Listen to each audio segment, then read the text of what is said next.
Thanks for replying to my videos, God for Man. As you said, I'm directly concerned with things such as capitalism involved with our democracy. And you were kind of stating about feudalism and how it had started from there. The thing, I'd like to comment on feudalism a little bit, really quickly, and how you described it, and that, you know, we were paying taxes to specific lords who had a monopoly on certain resources available within a country, and if it was within their territory, they got to charge a tariff, so to speak. The system provided was a sense of freedom. So in essence, it provided the same kind of evil capitalism does. And when I say evil, I don't necessarily mean like, ooh, big bad spooky. It just means something that doesn't make you feel warm and joyful inside, maybe something that makes you feel a little cold and clammy. And basically how it compares to capitalism is, in essence, to start off, right off, like when you're at a fresh slate, there's nobody, you know what I mean?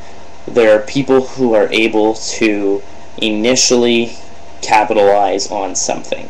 So in the feudal case, it was the lords who had prestigious roles in society and who had connections.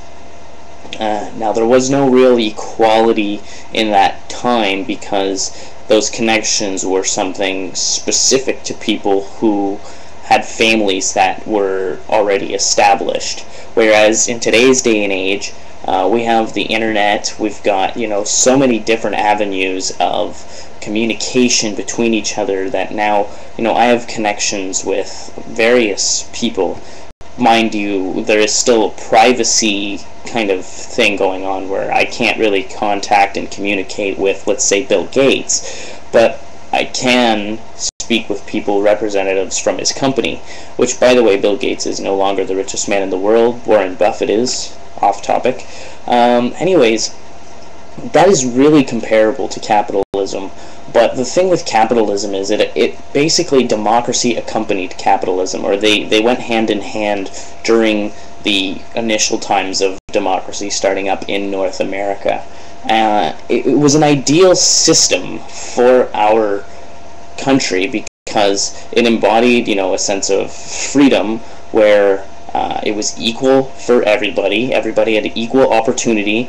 If you were an entrepreneur, a capitalist entrepreneur, you could capitalize on any idea you had as long as you had the available money, which right there sets a kind of a gap between, but people still managed. However, it still sets a plutocracy type attitude to things, as I'll kind of describe. What I mean is that, like, whenever, you know, you've got all of these different opportunities that are available, all of the realm of ideas is still open and, you know, available. It's equal, very equal, in that everybody has the same opportunity to grab that idea. You know what I mean? So once all of the mainstream ideas, the ones that are currently, you know, what create the modern world, once they've been taken, so to speak, the equality kind of goes away because the realm of ideas has largely been explored. So at that point, everybody who grasped those ideas and really capitalized on the situation were really ended up being like the lords that we spoke of in the feudal system. So in essence, it really was still a feudal system. It's just, it wasn't based on territory resources. It was based on resources available to the astral thought realm. So people began to, you know, we set up little systems where you can copyright this, and that sets your territory in thoughts. That's yours, and when people use that territory, they owe you money, and that gives you power. And once that started to happen, it really started to create a machine market, like you said, that has a life of its own. And now what we have is a bunch of people. They were people, like, in other words, the government. Let's just digress for a second. You have the government, who is basically the parent of the people. And the government is basically in charge of, stepping in when things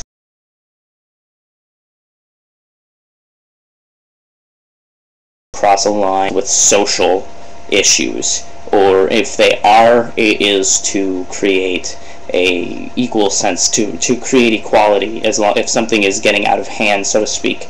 So the corporate world has largely developed through our social being, in that certain people have capitalized and they've saturated the market with all of the ideas, and now we're left with a classist society where you've got a middle class, a higher class, middle class, and lower class. But on another scale, you've also got those classes which are stuck below a corporate class. So the people, corporate, government.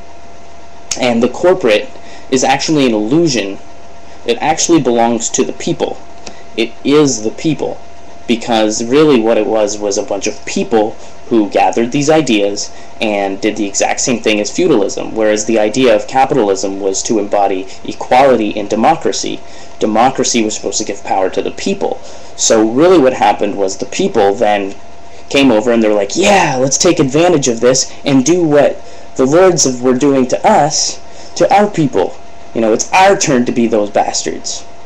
Whereas I think they should have been more like, well, I understand that position and I think I should be more like, we're in a democratic society, therefore we should continue this democratic value. But once that's happened, power, absolute power, corrupts absolutely. And once you've embodied a capitalist point of view within a democracy, you know right off the bat that because we're trying to promote democracy, we know that a market represents the prestige of a certain country. Therefore, that reflects on a government.